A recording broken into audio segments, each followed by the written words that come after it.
Alright, chill, buddy, Recipe Show! This is Harold Recipe Show, and this is the Recipe Show! Today is it's September 2, and it's 9 a.m. in the morning. Yeah, buddy, sobrang lamig. Walang pasok sa school, walang pasok sa work. Sana ang sarap sana ng may kayakap, pero walang kayakap today. Si Harold Recipe Show. Samahan nyo na lang tayo dito sa live ng Recipe Show. Pag-uusapan natin yung peking notaryo sa counter affidavit ni Alice Guo. And then meron tayong ilang legal questions about that after the show. Sasagutin natin. Gagawin lang natin maikli itong show na to. Recipe Show! Alright. So, sabi ng Department of Justice, baka peke yung notarization sa counter affidavit ni Alice Guo na pinasa niya sa DOJ investigation. Kung maalala ninyo, merong kasong isinampa sa DOJ na inimbestigahan si Alice Guo for something. I don't know kung ano yung something na yon, pero merong kaso sa Department of Justice. Usually, kapag magsasampa ka ng kaso sa prosecutor's office doon sa munisipyo. Pero this time, sa Department of Justice, dumiretso. Yung prosecutor's office, nasa ilalim yan ng Department of Justice. So, parang branch office lang nila yung nasa munisipyo. Pero sa mga ibang mga malalaking case, dumediretso na ito sa Department of Justice, katulad ng case na ginawa kay Alice Guo. So, merong sinampang case laban kay Alice Guo. And then, kapag may case, siyempre, merong tinatawag na due process. Ibig sabihin, meron kang dapat notice and then chance ang mag-respond. Ibig sabihin, alam mo dapat na may case ka and then meron ka dapat pagkakataon na sumagot doon sa kaso na iyon. So, merong complaint na sinampa kay Alice Guo and yung pagkakataon niya na sumagot sa kasong iyon, ang tawag doon ay counter affidavit. Magkokontra ka, magka-counter ka. Yung affidavit, ibig sabihin ng affidavit, isang declaration. So, para sumagot sa kaso na iyon, kailangan niyang magpasa ng counter affidavit. So, nagsampa siya ng counter affidavit doon sa kaso na iyon. And required na yung counter affidavit ay notaryado. Usually, kapag meron kang kaso sa prosecutor's office or tinatawag nating fiscal, hindi mo alam na meron kang kaaway, nagsampa siya ng complaint affidavit, ang tawag doon, complaint na deklarasyon. Pinasa niya sa prosecutor's office and then hindi mo alam na may kaso ka, sasabihin ng prosecutor's office, okay, bibigyan natin ng subpoena itong kalaban. Ibig sabihin, paladalhan mo ng subpoena. Akala ng ibang tao, warrant of arrest na yun. Hindi, subpoena, imbitasyon lang na pumunta ka doon sa lugar na yun. Subpoena, ibig sabihin ng sub, ibig sabihin before, pina, baba, sub, baba, puena, ibig sabihin ng pina, ibig sabihin parang penalty. Before penalty, ibig sabihin hindi ka papaparusahan, pero ito yung process. Before ka paparusahan, ito yung imbitasyon. Parang subpoena, kumbaga sa korte, subpoena duces tecum, subpoena ad testificandum. Ibig sabihin, mga Latin yung mga yun. Ibig sabihin, ad testificandum, subpoena, imbitasyon, bago ng penalty, mag-testify ka. Ad testificandum, duces tecum, subpoena, before penalty, punta ka dito, mag-produce ka ng document. Duces. So, magte-testify yung mga duces. Duces tecum. So, yun yung tawag. So, yun yung nare-receive mo usually kapag nakakasuhan ka. Subpoena. Yun yung shortcut. In other words, subpoena, imbitasyon lang yun. Hindi pa yun warrant. Ang difference nun sa warrant ay kapag warrant, ibig sabihin warrant, ibig sabihin, warranted ka ba? Ibig sabihin, may warrant. May warrant yung tao na may hawak ng papel, binigyan ng karapatan ng judge. Judge lang ang pwede mag-issue ng warrant kasi judge lang ang pwede mag-dispensa ng mga ganung klaseng document na may compulsive power. Ibig sabihin ng compulsive power ay pwede kang pilitin, galawin yung pagkatao mo. Pwede kang galawin, hilain, ikulong. So, mga judge lang ang pwede mag-issue ng ganyan. Warrant. Binibigyan ko ng warrant itong police na to or itong may hawak ng papel na to para galawin yung pagkatao mo. Warrant of arrest. So, yun ang pagkakaiba ng subpoena at saka warrant of arrest. Usually, kapag kinakasuhan ka sa mga investigasyon ng ganito, tandaan ninyo, kapag may kaso ka sa NBI, sa DOJ o sa prosecutor, ang kaso na yan ay investigation pa lang, hindi pa yan trial. Ang trial ay yung nasa korte. Kapag wala sa korte, before sa korte, ang tawag dyan investigation. Ibig sabihin, puro imbitasyon. Imbitasyon, hindi ka pwedeng hilain. Hindi yun warrant. Hindi ka pwedeng i-compel na pumunta doon. Pero subpoena pa rin yun. Kapag meron ang na-receive na gano'n, WISES talaga all the time, kailangan mo kumuha ng abogado, and malamang sa malamang, kailangan mo sumagot doon sa subpoena, sa imbitasyon na yon para sumagot doon sa kaso. Yan yung usually nare-receive mo. Kapag may kaso ka sa prosecutor, sa case ni Alice Go, meron siyang kaso doon sa DOJ, naka-receive siya ng subpoena, kailangan niya magpasa ng counter affidavit. So, nagsampa siya ng counter affidavit. Sa mga ganitong investigative process, kailangan mo talagang manumpa. Ibig sabihin, magsuswear ka, manunumpa ako. Sa normal na buhay, okay lang magsinungaling. Hindi krimen magsinungaling. So kapag nagsinungaling ka sa asawa mo, nagsinungaling ka sa kaibigan mo, o sa boyfriend or girlfriend mo, hindi ka niya pwedeng kasuhan. Alright?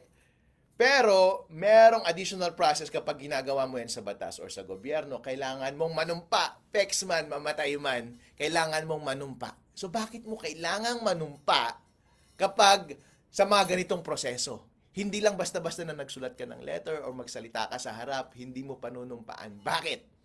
Kasi manunumpa ka. Kasi kapag nanumpa ka dyan at required ng batas na manumpa ka doon sa document na yan or sa pagte-testify mo, pwede kang kasuhan.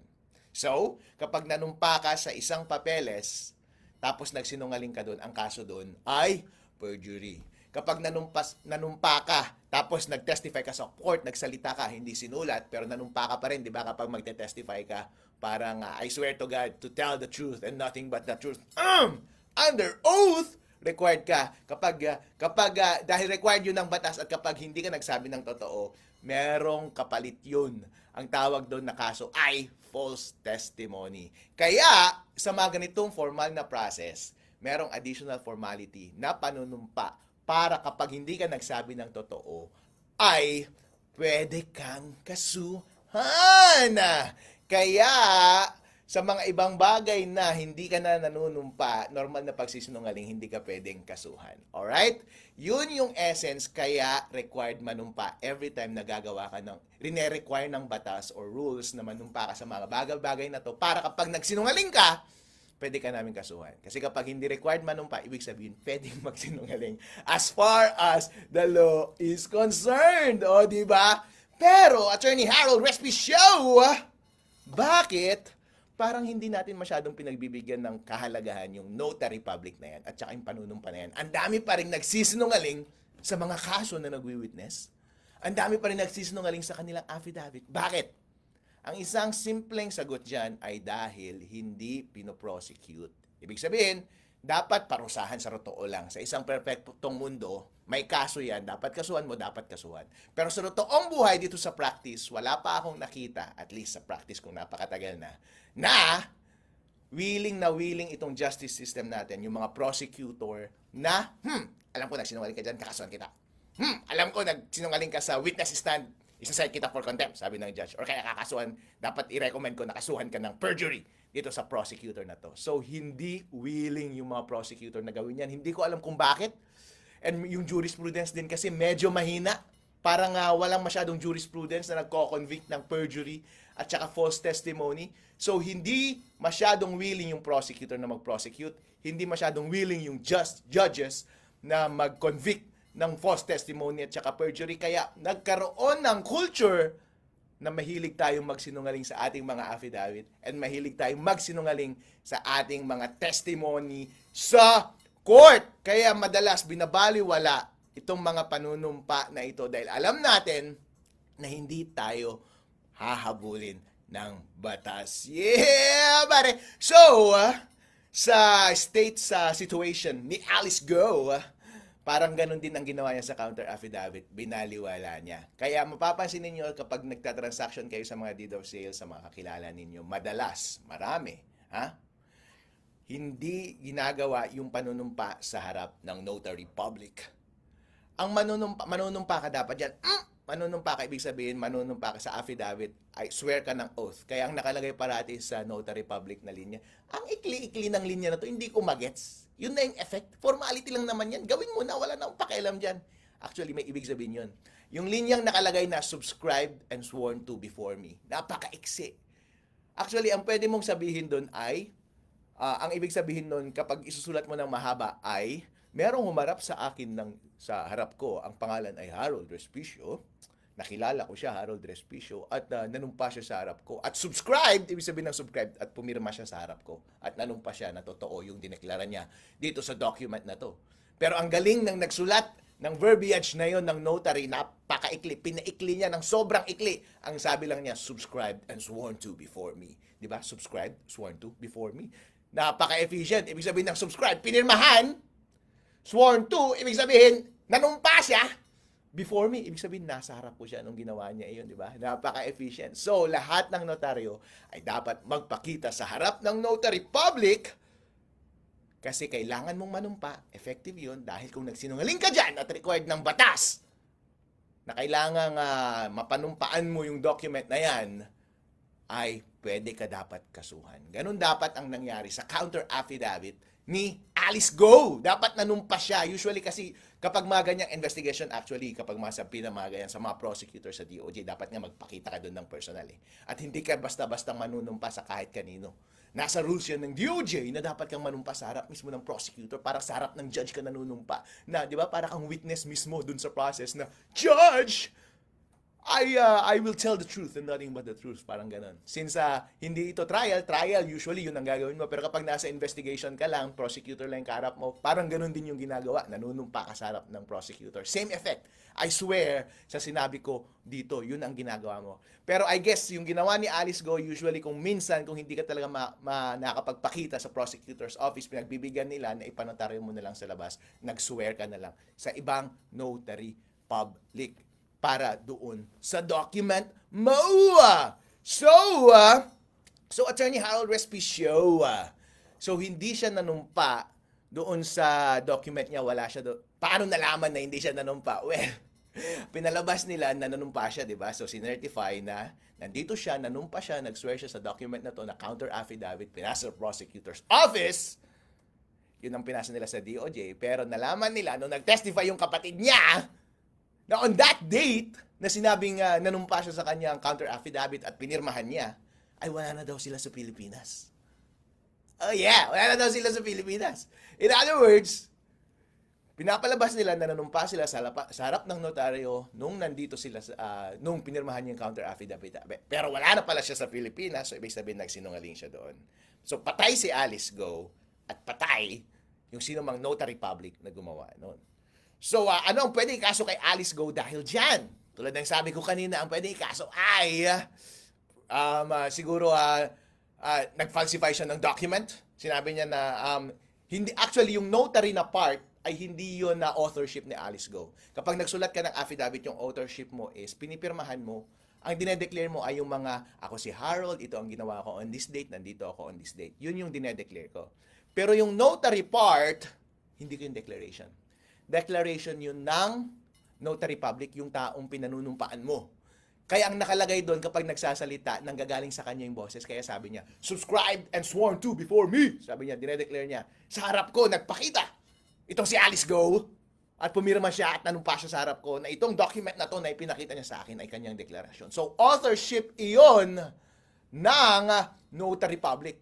Kaya kung defektibo yung notarization ng kanyang document, ang taong mas may kasalanan ay yung notary public actually. Hindi si Alice Go. Alright? Perjury si Alice Go kapag notarize, kapag swear na notarize and required na notarize na under oath dapat. Notarize ibig sabihin under oath, right? So, pero nagsinungaling ka, perjury. Kapag nagsinungaling ka mismo. Pero kapag defective yung notarization, yun yung issue, ang may kasalanan ay yung notary public. Yeah, buddy! At ang tanong nila ay, ito na yung mga tanong kanina na pumasok about dyan, ano ang legal na pananagutan ng notary public ni Alice Go? So, yung notary public na yon ay, ibig sabihin, ang nagbibigay ng lisensya sa kanya para mag-administer ng oath, ang tawag doon. Ang nagbibigay ng lisensya sa kanya, pumunta siya dun sa RTC, sa executive judge, kung saan siya nagpa-practice. At yung RTC na yun, mga korte, part yan ng judiciary branch. Under yan sa Supreme Court. So, ibig sabihin, regulated sila ng Supreme Court. Regulated ang mga notary public ng mga korte. Hindi ng executive department, kundi ng judicial department. Alright? Judicial Department ang nagre-regulate sa kanila. Usually kasi kapag regulated ang isang industry, usually ang inaisip natin ang nagre-regulate Executive Department, like Department of Energy, Department of Health, lahat na lang ng department. Pero kapag mga notary public, ang nagre-regulate sa kanya ay Judiciary, ang Supreme Court, ang mga korte. Kaya kapag nagkamali ka, nagsinungaling ka dun sa notarization mo, syempre, ang pwedeng magparusa sa'yo ay ang Judiciary din. Pwede nilang tanggalin yung lisensya mo na mag-notarize. Ang tawag dyan, commission. You are commissioned as a notary. So, tatanggalin nila yung commission mo. Baka hindi ka na nila i-issuean next time. Baka meron ka pang administrative case sa judiciary kasi lahat na lang ng practitioner ng batas sa Pilipinas, kapag notary public ka, practitioner ka ng batas, ay pwedeng gawing, pwede kang i-regulate or pwede kang parusahan or sanction ng Supreme Court o ng judiciary lahat ng pagkakamaling ginawa mo sa buhay mo. Yun, pwede ka ng kasuhan. Baka ipadisbar ka pa dahil ginawa mo yan, right? So, maraming mga nangyayaring ganyan. So, yun yung mga kasalanan ng notary public as far as regulation is concerned, ng kanyang profession. Pero pagdating naman sa criminal liability, baka pwede siya kasuhan ng falsification. Kasi nagsinungaling siya sa kanyang declaration. Iba yung perjury sa falsification. Ang falsification, ibig sabihin na nag-declare ka ng isang bagay na hindi totoo. So, pinalsify mo yung isang document. Alright? Kapag perjury naman, kapag nagsinungaling ka sa isang document na required under oath. Pero hindi mo finalsify, pero totoo yung document na yon. Nagsinungaling ka lang. Perjury. So, isang question na susunod naman ay, may legal ba na batayan ng DOJ para i-revoke ang lisensya ng isang notary public? Yun yung sabi ko kanina. Hindi DOJ ang nagre-regulate ng notary publics. Ang nagre-regulate ay ang Supreme Court at yung through yung mga korte sa locality, mga regional trial court, yung mga executive judge, doon sila yung nagre-regulate. So, kung sasabihin ng DOJ na kailangan nating parusahan itong notary public na to, yung parusa na yon ay hindi pag-revoke ng commission, hindi pag-revoke ng license, at hindi rin pag-disbar, dahil lahat ng ito ay jurisdiction ng Supreme Court at ng mga korte. Ang jurisdiction ng DOJ ay kapag gusto niyang kasuhan yung notary public na yon, maybe ng falsification. Hindi ko alam. Baka pwede. Alright? Hindi ko alam. Baka in theory, baka pwedeng pumasok yung kaso na yon. Dahil pineke niya yung nakasulat doon. Sinabi niya na merong taong nandito pero hindi pala totoo. Di ba? Next question. Kung mapatunayang illegal ang notarization, anong epekto nito sa legal standing ng mga dokumentong iyon? So, yung mga rules na ganyan ay internal rules yan ng DOJ sa ganyang process. Usually, kapag ang internal rules na nangyayari, halimbawa, sa proseso ng Congress, may rinig mo ngayon sa issue ni Sara Duterte, meron silang internal rules sa mga ganong hearing. May rules of court din sa mga process sa loob ng court. May rules of, meron ding rules yung DOJ separately para sa mga rules sa mga investigation sa loob ng prosecutor. Meron ding rules kapag nagsampa ka ng kaso sa Department of Health laban sa isang doktor o nagsampa ka ng kaso sa barangay. Meron din silang sariling rules yung mga barangay na process. So yung mga rules na yan ay pinapatupad mismo ng mga nag-a-administer ng process na yon. In this case, ang ng rules na ito ay pinapatupad mismo ng DOJ. Nasa DOJ ngayon kung gusto niyang i-dispensa. Kapag hindi mo nasunod yung rules, nasa DOJ kung gusto niyang tanggapin ko pa rin to, declaration mo pa rin to, okay lang. Nasa DOJ yun. Kung sasabihin naman ng DOJ, hindi ka sumunod sa rules, di mapapawalang visa natin yan.